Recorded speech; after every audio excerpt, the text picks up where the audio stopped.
Hi guys, Jason with LumaBlade here.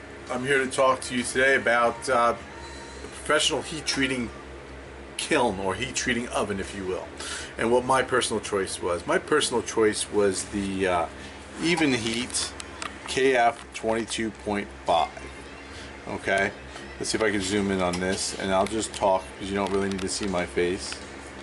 I have the Rampmaster Controller. Now let me explain something to you with this Rampmaster Controller versus their other controller that they offer.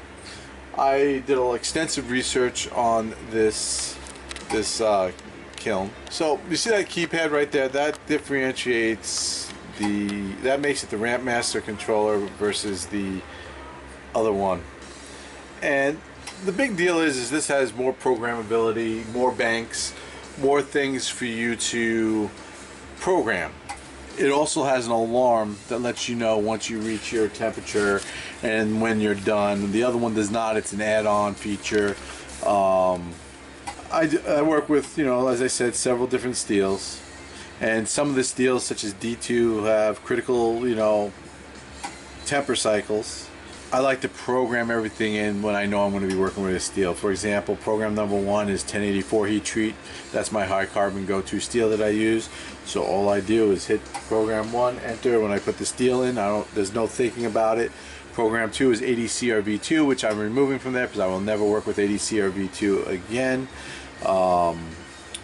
Program 3 is D2, which is actually, I know everyone's into these super steels and everything like that, but I love D2. D2 is a really nice steel to work with. It looks really complex and really complicated. For my next video, I'll show you how to do it. I'll take the whole fear that guys may have regarding this. So stand by 1 second while I pull my blade out. I shut it off before I go in with a set of tongs.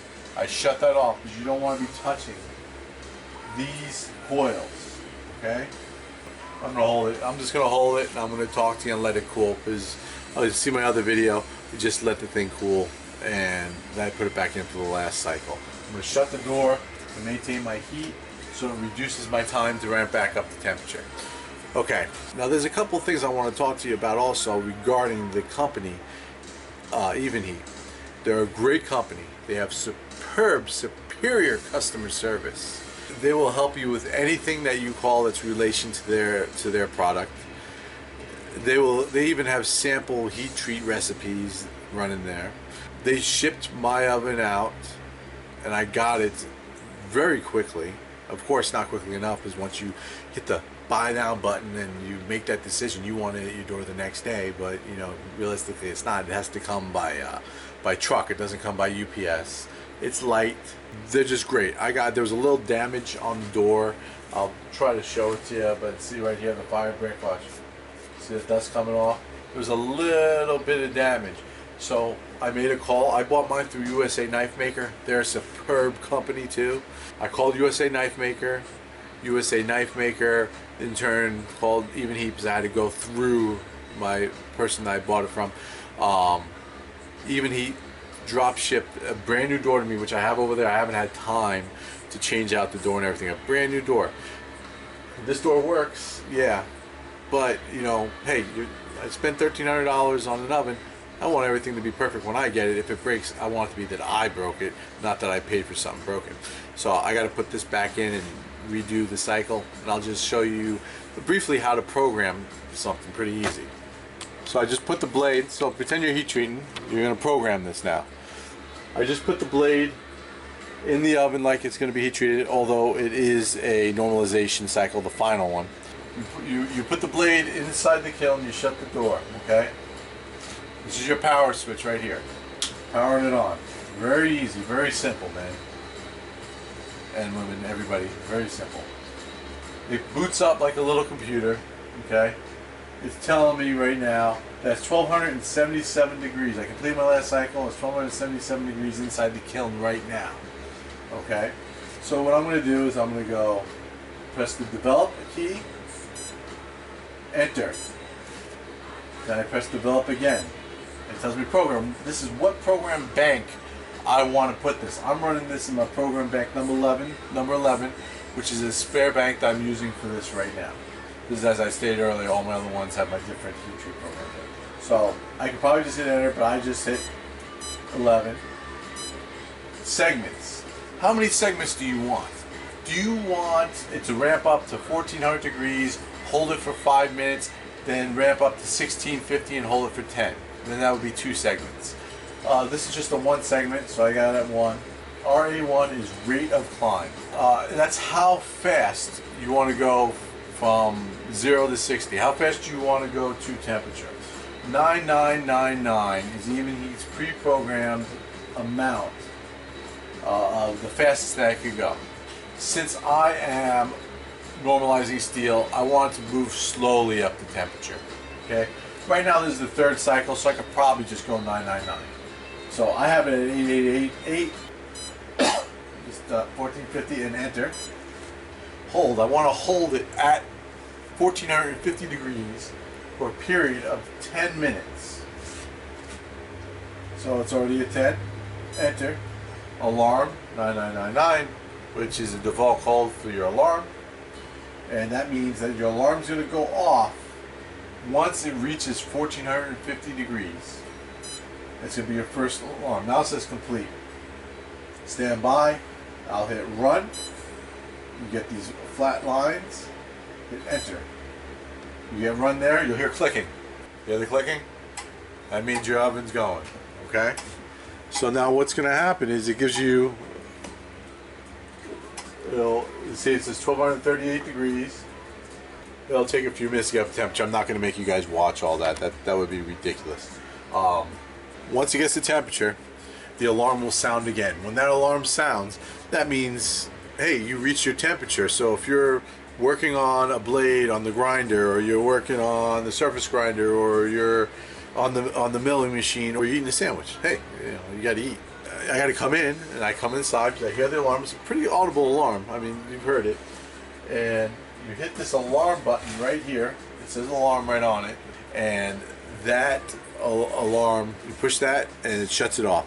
That begins your countdown of your 10-minute hold time. Once it goes down to 0, it'll sound the alarm again. Don't even bother hitting the alarm at that point. Hit the off switch. Shut the machine down. Glove up and go in and grab your stuff. Get yourself a pair of tongs. Go. Listen, I know everybody's ingenious and ingenuitive, however you want to say it, and they'll take a pair of pliers like this and they'll weld rebar on it to make their tongs because they think that, hey, I MacGyvered it, I made it. Hey, more power to you if you can make your tools, but to me, shop safety is pretty darn important. And when you're dealing with a piece of 1450 degrees steel, why even take a chance? I bought these at a Farrier Supply. They're a diamond. They were 20 bucks. Oh, there's the alarm. And I'll shut this alarm. Okay, they were 20 bucks. I would like them to be longer. I'm gonna go back to the Farrier Supply and I'm gonna get a longer set. But this was the first set I bought when I was doing them. I was doing it in a outdoor forge. My welding gloves. That's what I use. In the summertime, the warm time of the year, my arms are all exposed. This part here, it'll burn, man. It'll burn when you're reaching in there. So I just use a pair of welding gloves. If you want to make your life easier, the right tool for the right job is going to help you. I live in a urban area. I don't live in a rural setting where I could have outdoor giant shop. My shop is maybe 800 square feet, and it doubles as a wood shop because by trade I'm a cabinet maker and finish carpenter. I made a deal with myself. I said when I got into this, I'm going to spend as little as I can. I'm going to learn how to do it, and I'm only going to buy stuff with proceeds, money that I make from actually selling the knives that I've produced. So it took me a while to be able to come up with $1,300, you know, to purchase this. When the day I came up with that money, I called Evenheat, expecting them to have it in stock and expecting them to ship it right out. Actually, I called USA Knife Maker, and they said they don't carry them, they don't inventory them. I thought, you know, hey, USA Knife Maker has a giant warehouse in the Midwest. They have this stuff, and hit buy it now. I get a tracking number, and I can follow its progress till it gets to my house, like Amazon Prime. That's not the case. They drop ship from the manufacturer from Evenheat. These are made to order. They don't even Evenheat doesn't have a giant supply of these knives. I called every single place, Texas Knife Maker. I called every place that was a distributor. Not one person had it. I happened to call Evenheat, and they happened to have one that I was looking for. They also make like a very small one in 18, which is less money, like under $1,000. And I opted to get a bigger one. So, hey, we all say we're never going to make any bigger knives, but the day that we make something too big is the day that we've outgrown it. And you know what? I decided one day to make this giant Bowie knife. So, you know, hey, you're going to use it. So you might as well get the biggest oven you can afford. I mean, don't get the one for swords and stuff like that. But the biggest one you can afford. Also do a calibration test. You can do a minor calibration test. These things can be off. I have friends that theirs is off 25 degrees the other way. I did a couple of standardized testings and a couple of controls to the control tests in order to check it. I programmed for 150 degrees. I hit it with an IR thermometer. The weird thing is, well, this isn't the weird thing. This is just something that I noticed. When you have a large oven and you're heat treating something small in it, you should heat your oven with the steel. You put your steel in and you heat your oven up, okay? But you should extend your soak time a couple of minutes than what you normally would at your first level, okay? And the reason being is when I ramp up 9999 as fast as it can go to 500 degrees and I open the door and I shoot the IR thermometer in there, it'll be 500 degrees in the back, but it'll be 475 in the front. So, well, with that, I'll go on to my next video. I'll cover, you know, other things regarding the Evenheat and different fixtures that you may want to have for it. There's not much to it. I mean, it's really a great oven. I can't say nothing with that. With that said, you guys have a great night. Thanks for watching, and stay tuned. There'll be a lot more. I know right now my videos may be a little bit all over the place, but like I said, I'll clean them up as I go. Alright, you have a great one.